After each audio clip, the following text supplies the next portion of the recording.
رئيس الوزراء حكومة جمهورية فدرالك الصومالية مدن حمزة عبد بر oo gudoomiye shirka golaha wasiirada oo looga hadlay dardargelinta wajiga labaad ee dagaalka dalka lagaga ciribtirayo kooxaha qawaarijta ayaa faray golaha wasiirada gudaha hay'adaha dawladda iyo qaybaha kala duwan ee bulshada inay qayb ka qaataan halganka socda ee dalka lagaga ciribtirayo kooxaha qawaarijta ah. waxaan rabaa inaan faro dhammaan hay'adaha dawladda shaqaalaha dawladda in ay dagaalkaas lagu jiro inay ayaguna kaalintooda ay ka qaataan si mug leh ay uga qayb galaan af iyo adin labadaba ay uga qayb galaan. wasiirada iyo madaxda hay'aduhu waxay furan yihiin in ay ku hogaamiyaan shaqaalahooda ee arintaas isla markaana ay ku kor joogteeyaan dalladaha waxbarashada iskuulada jaamacadaha iyo dhammaan qaybaha kala duwan ee bulshada waxaa laga rabaa in ay garab istaagaan ciidamadooda in ay dhiiri geliyaan qaybtoodana ay ka qaataan dagaalka aan kula jirno khawaarijta. maanta waxaan maraynaa meel wanaagsan laakiin waxaan haddana maraynaa meel halis ah. haddaan dib uga soo dhacno malkadaas aan fuulay meel aan ku istaagayna lama garanayo laakiin inaan banaanka kor u baxno wax yar baa inooga dhiman tallaabooyin marka meel lagu kala haran ma jiro mucaarad ma leh muxaafid ma leh waa inaan gaarno wax kale oo ayna hor yaalla ma jirto.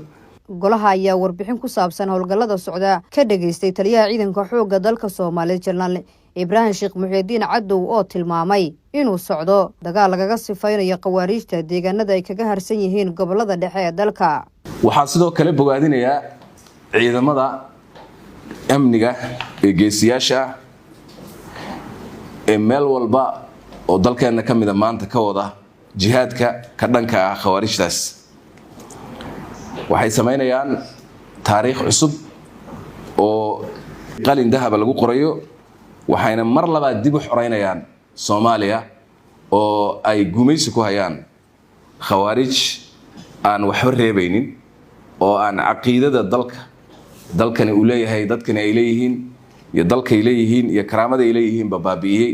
Ra'iisul Wasaare Xamse Cabdi Barre oo ka hadlayay shirka golaha wasiirada ayaa bogaadiyay go'aanka madaxweynaha Jamhuuriyadda Mudane Xasan Sheekh Maxamuud uu ku gaaray inuu dagaalka ku hogaamiyo jiida hore si dadweynaha iyo ciidamada qalabka sida loogu dhiirigeliyo halganka dalka lagaga ciribtirayo khawaarijta.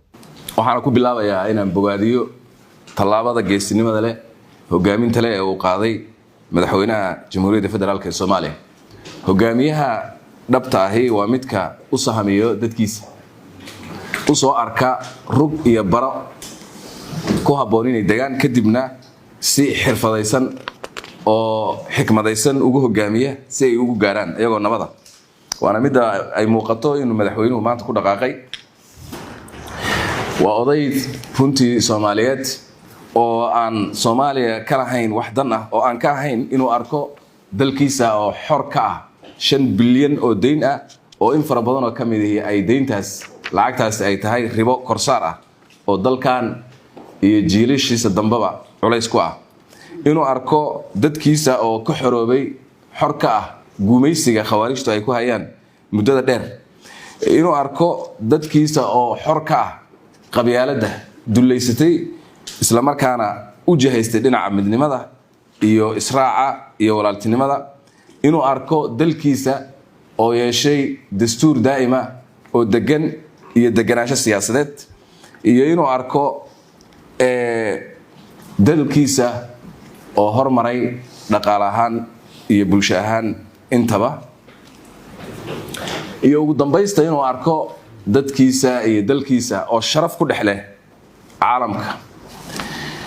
mudane Xamse Cabdi Barre ra'iisul wasaaraha Jamhuuriyadda Federaalka Soomaaliya ayaa xusay in dalku uu ku jiro dagaal la rabo in qof walba uu ka qaato doorka kaga aadan si la isaga dulqaado culayska khawaarijta ee naafiyay nolosha iyo horumarka bulshada Soomaaliyeed. kulanka golaha wasiirada ayaa sidoo kale lagu meelmariyay hinda sharciyeedka da'yarta Soomaaliyeed iyo xeer nidaamyaha maareynta hantida danta guud iyo agabka dawladda. Nasr Bashiir Cali, warbaahinta qaranka, magaalada Muqdisho.